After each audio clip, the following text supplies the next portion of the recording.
Mga kabuknoy, meron tayo gagawin dito mags. Ayan, ito yan, oh. So pang sniper to mga kabuknoy. So ang problema ni boss sa kanyang sniper na mags, yung lagayan ng bearing. Ayan, pakita ko muna. Yay. Yay.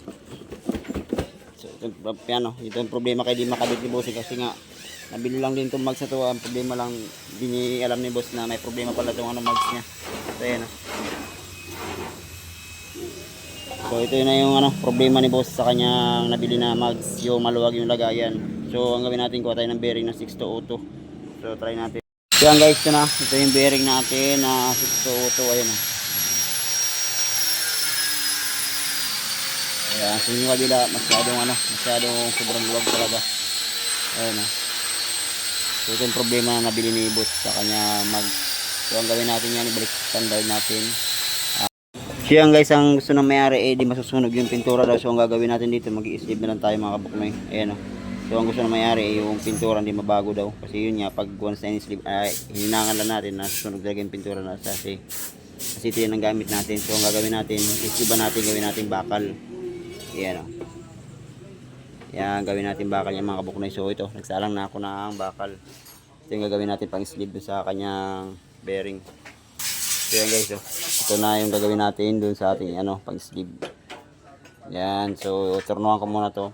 Sukatin natin yung sa may bandang ano, lagay ng bearing. So yan guys, ito na yung ginawa nating sleeve para dun sa ating hub ng sniper. Ayan o, sa lagay ng bearing. So gumawa na tayo ng sleeve. So ngayon mga kabuknoy, babawasan muna natin to para mailagay natin yung ating sleeve. Saka natin nila no, susukatin din para sa kanyang bearing. Ayan. So salang ko muna itong ano, ito mags ng sniper dun sa ating machine. Ayan.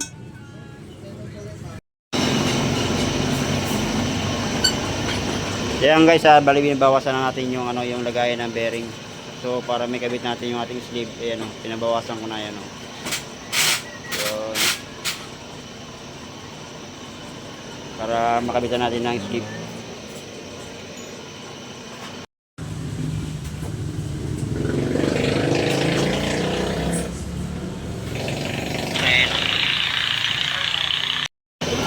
So yan guys, naisalang ko na yung sleeve. Ayun o. So bali tuturnin lang natin para dun sa bearing natin na 6202. Yun. So nalagyan ko na naman yung sleeve mga kabuknoy. Ha?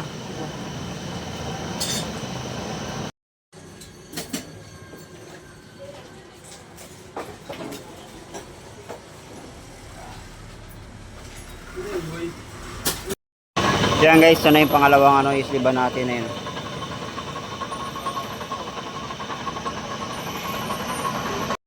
So yan guys, nailagay na natin yung sleeve na pangalawang ano, bearing. Ayan o.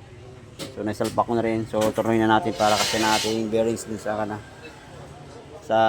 kanyang hub. So yan guys, i-repeat na natin. Yung turunan natin yung pangalawang lagay ng bearing mga kabuknoy. So yan.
So yan guys, ito na yung ginawa natin na sleeve sa bearing ngayon. So nasalpak ko na isa, tanggalin ko muna para makita nyo mga kabuknoy yung ginawa natin dito sa kanyang hub.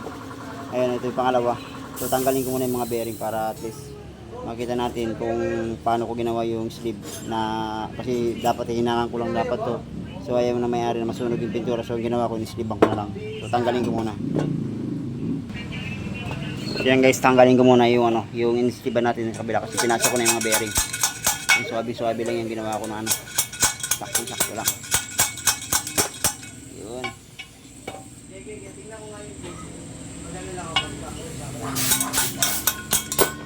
Yun o. So yan o. Ayan, so ito yung ginawa nating sleeve. Ito yung pangalawa.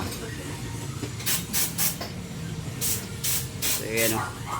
So kung may problema mga kabuknoy sa mga maluluwag na bearing, so i-PM nyo lang ako sa aking YouTube channel, saka sa aking Facebook page. Yun, magawa tayo mga ganong problema. So hanggang dito lang muna.